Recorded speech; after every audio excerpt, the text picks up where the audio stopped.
suasana pasar Limbangan. Aku lagi baca.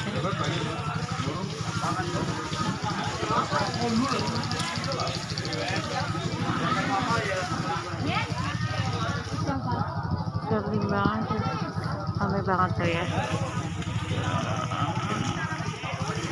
Aku lagi belanja tahu murah kan.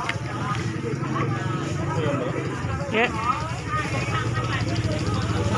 ini ada pakai tas.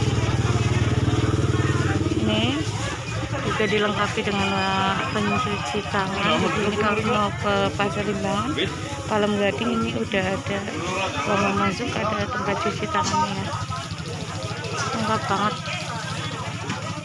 pasar Palem Gading. Ini suasana pagi hari sebelum menjelang subuh. Mana kan?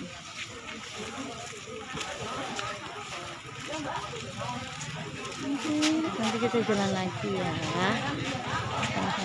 Ini ada banyak Cabai putih ya.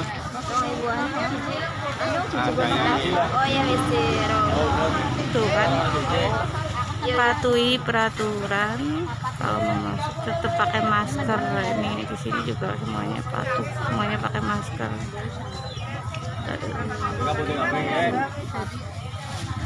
Jadi jangan takut ke pasar.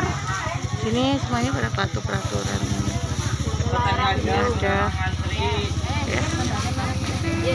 Kita jalan lagi ya.